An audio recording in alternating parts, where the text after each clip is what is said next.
Hey folks, how's it going? As usual, there's a lot to cover because there's a lot happening. A lot of it is very fluid and can change within the hour. And I'm not able to get these videos and these updates out as quickly as I would like. Obviously, everybody is following Israel and their war with Hamas, because that's primarily what the news is covering right now. I've got an article here from the Wall Street Journal. Pentagon places thousands of troops on standby for deployment to Eastern Europe in standoff with Russia.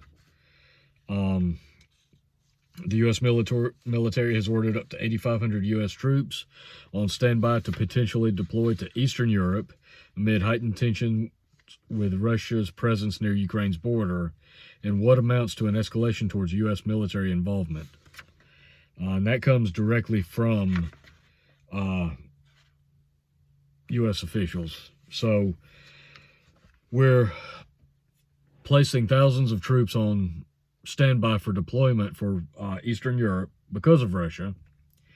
We are also now, I've gotten word that there's been as many as 2,000, possibly more, troops that have been put on standby for deployment to Israel.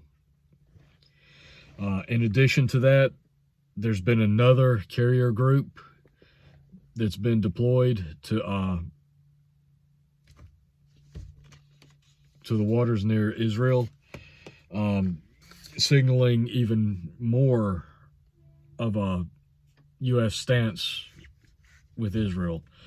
Now, this makes two carrier groups.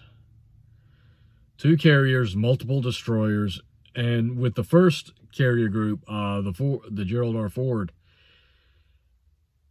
not in addition to the destroyers that were assigned to that carrier group, they actually had some additional ships that were deployed at the same time. Now we're getting a word that this other one, I don't have the name of the group offhand with me. This new carrier group is going to be there with them.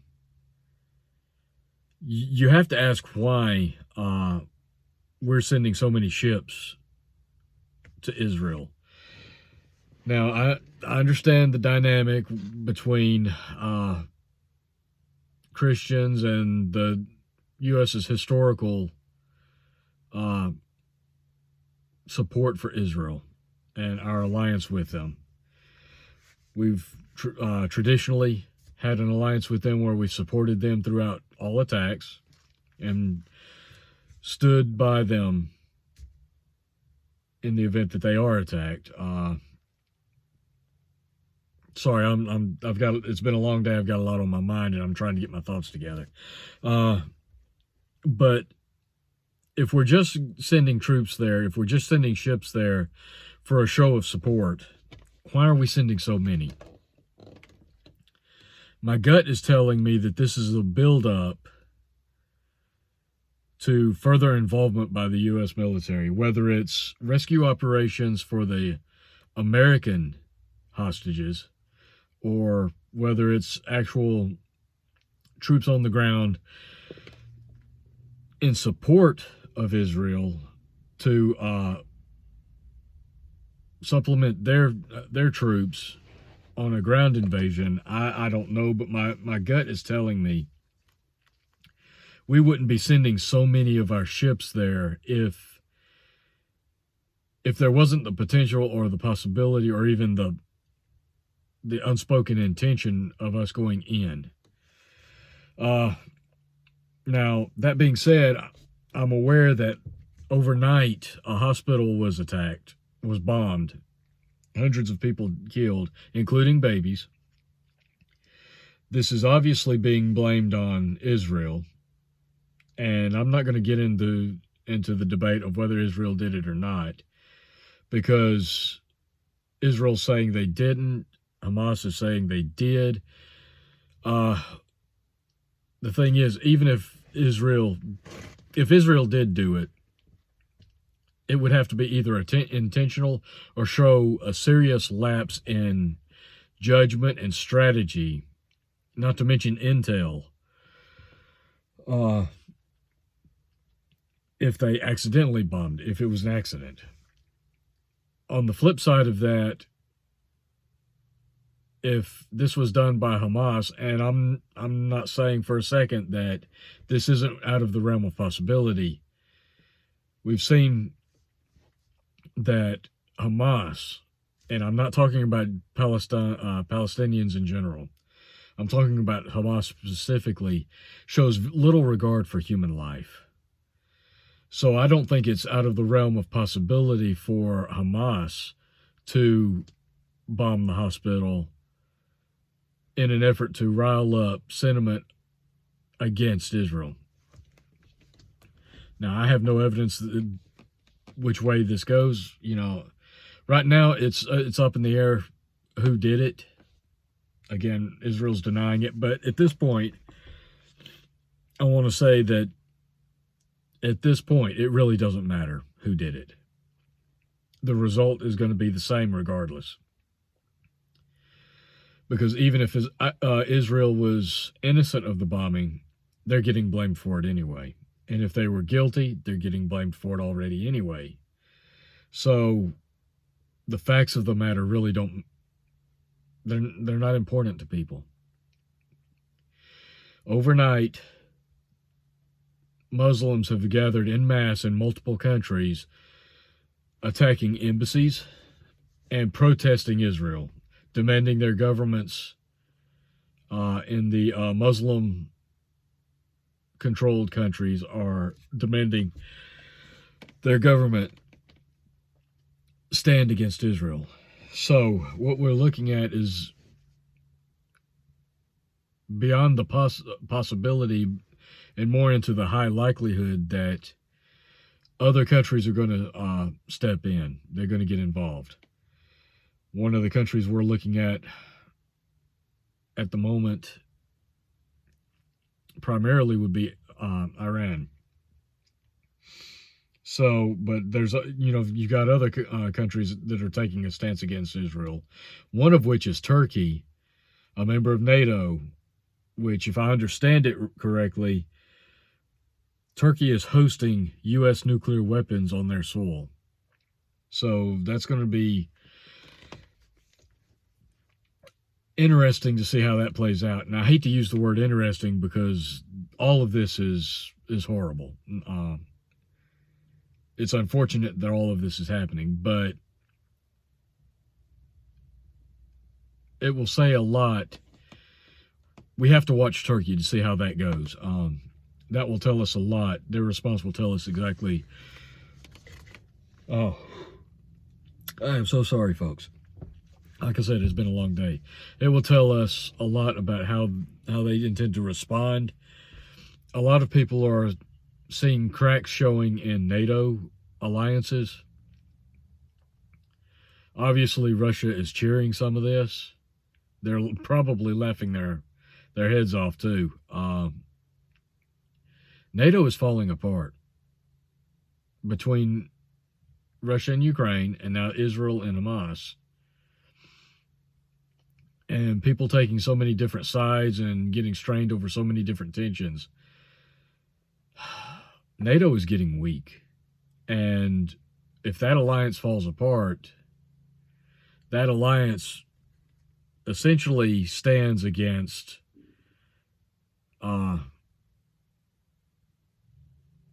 other countries running dominant. Let me put it like that.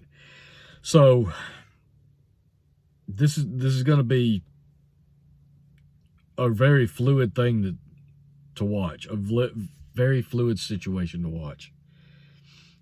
We have embassies, U.S. embassies, being attacked.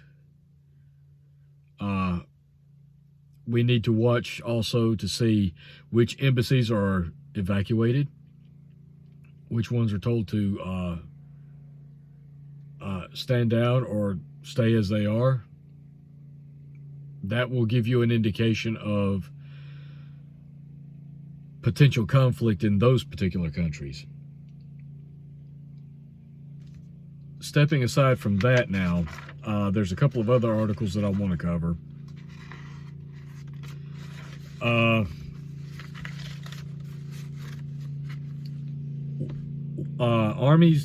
The Army's Lake City ammunition plant has canceled all commercial ammunition contracts.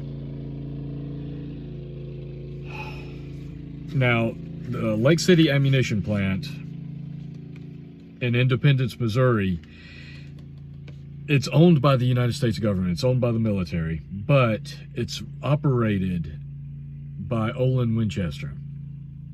Now, typically, any excess ammunition is sold on the God, I'm not with it today. I'm sorry.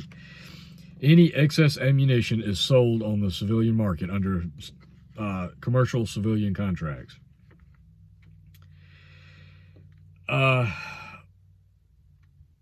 As of today, or at least as of the time of this article, which was 3 days ago, actually.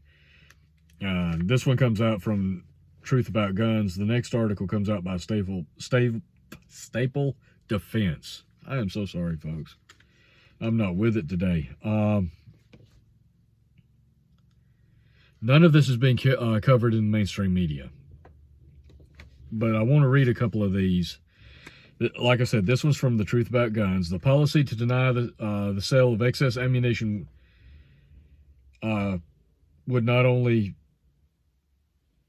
would freeze over 30% of the 5.56 .223 caliber ammunition used by law-abiding gun owners, it risks the ammunition industry's ability to surge production capacity for national defense if the cost to maintain the present workforce isn't recouped through sales to the civilian markets. All right, so there's a lot in this, but let's break it down simply. Lake City ammo plant, owned by the U.S. government, operated by Olin Winchester. Any excess ammunition produced there is sold through commercial contracts to the civilian market under the Winchester brand. Now, they produce as much as 30% of the commercial .223 5.56 ammunition. Bear in mind, that is the primary caliber for the AR-15. And 30% of the commercial market is a huge percentage. Continuing on in this article, while we couldn't get Winchester on contract with the Army to comment on the situation, the report was well sourced by those with direct knowledge of what was happening at the time. We obviously were onto something because the White House went so far as issuing a non-denial denial of the report, whatever that is, because I haven't read that yet. A good measure of how real the threat by the administration was at the time might have been that 50 members of Congress issued a call to the administration to walk back the policy.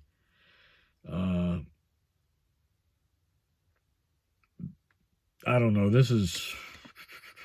I haven't had time to read through all of this stuff. But, again, Lake City typically sells off its excess capacity ammo over and above the military's needs to keep its operations fully running and keep employees on the payroll. If, as it appears, these latest reports are accurate, the reason this time may have less to do with the administration's desire to jack up domestic ammo costs than it is to anticipation by the U.S. military that its needs may be increasing in the very near future. Okay, so basically what it's saying is that in the past, Lake City was shut down, or at least the civilian sales were stopped because there was pressure from the Biden administration to reduce sales reduce availability and affordability on the civilian market.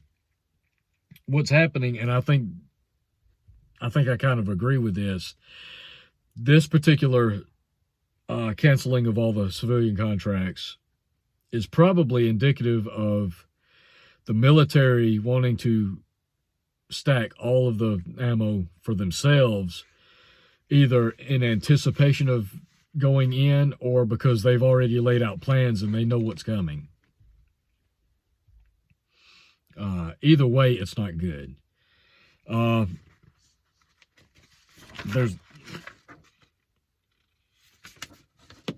The other article, Staple Defense, again, they're citing multiple news sources, but I haven't been able to find many news sources covering this. That's why I've had to go to these websites that typically cover firearms-related news. According to multiple news sources, the Lake City Ammo Plant has canceled all of its commercial contracts. This means that stores will no longer be able to purchase ammo from Lake City, which currently supplies 30% of the civilian market for 5.56 ammunition. Blah, blah, blah, blah. Same thing I just covered in the other one.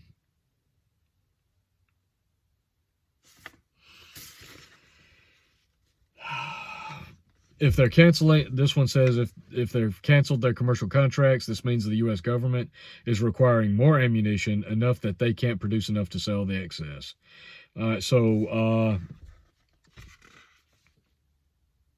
Lake City is not only the largest supplier for the U.S. government and the military, but is the largest small arms ammunition factory in the world. Winchester has 3 facilities for making ammo, but as far as I can tell, according to quoting the article here, only makes 5.56 at Lake City. So Lake City only makes 5.56 according to this article. So you're going to see a reduction, if not a complete disappearance of Winchester 5.56 ammunition from the local store shelves.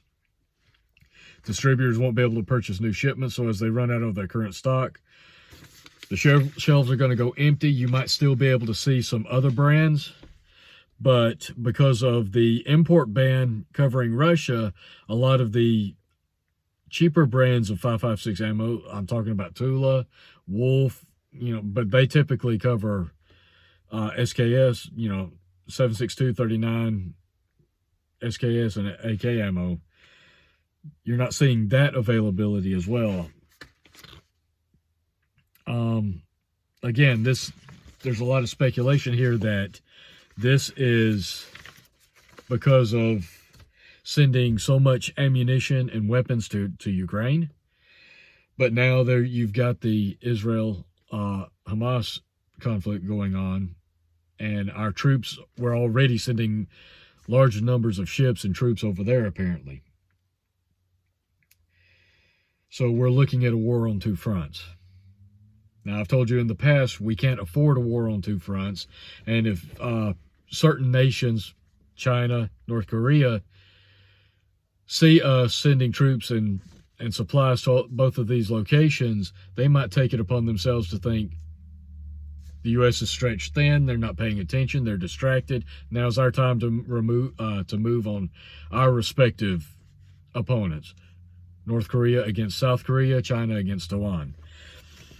If that happens, we could end up looking at a 3-front or even a 4-front war. That's why I say we're already in a world war. It just hasn't gone hot yet.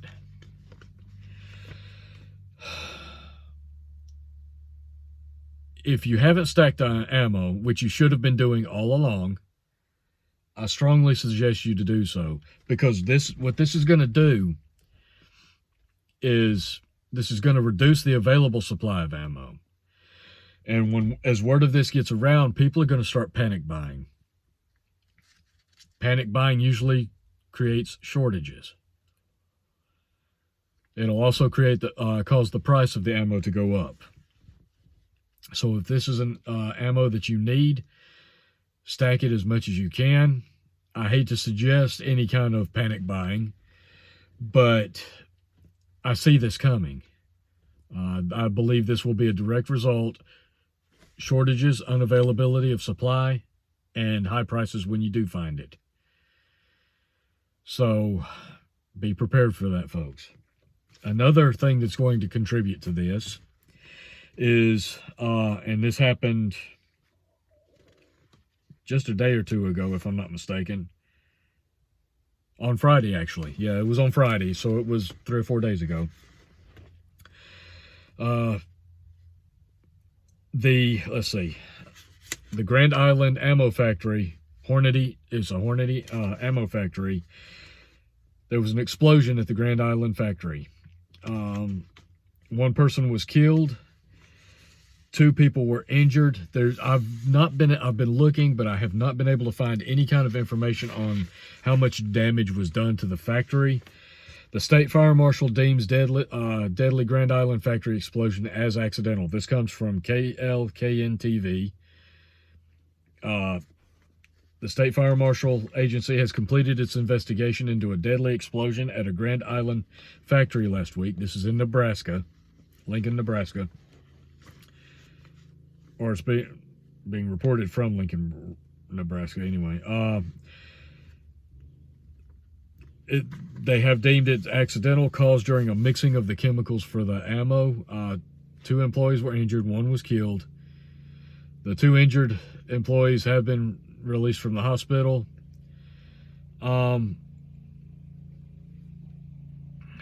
Again, they're not sharing any information about how much damage was done to the plant, if it's shut down for any length of time.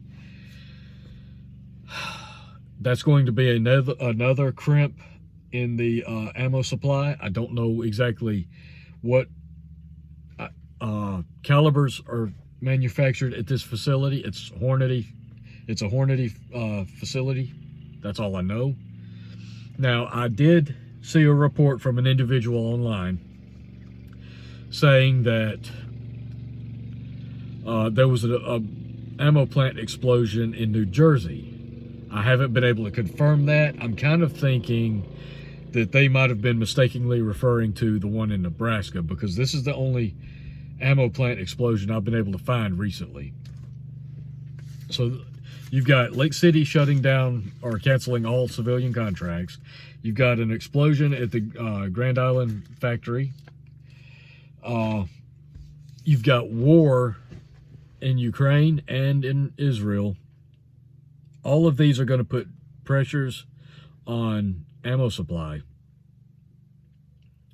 That's going to create shortages, particularly when people see that things are starting to run a little bit low. That they're going to panic by then, and that's going to exacerbate the shortage.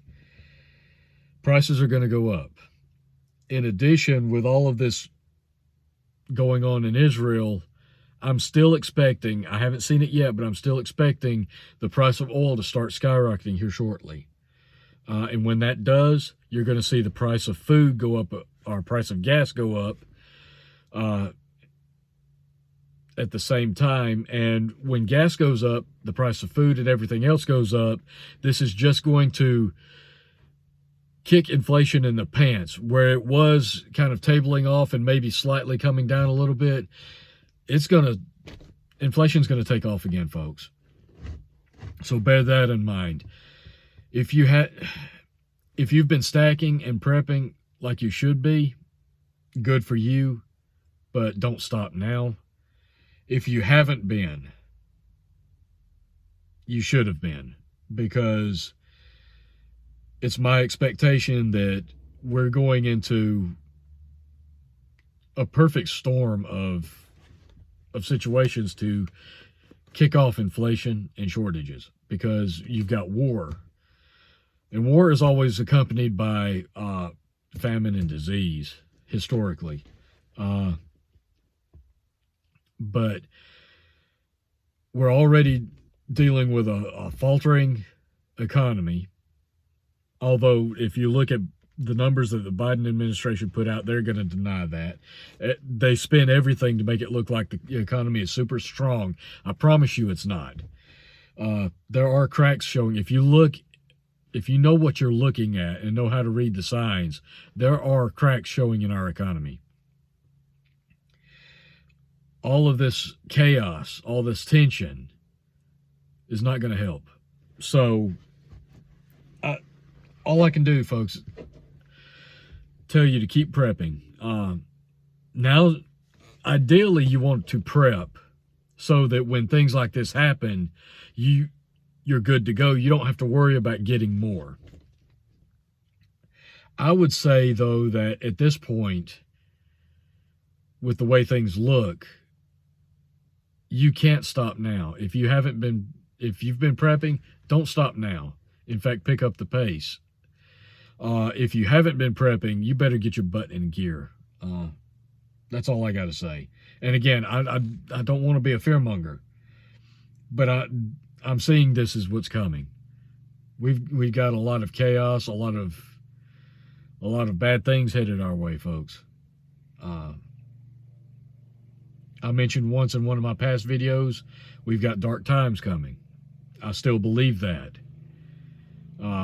And for the people that are out there saying, well, no, it's not going to get that bad. This is not going to happen.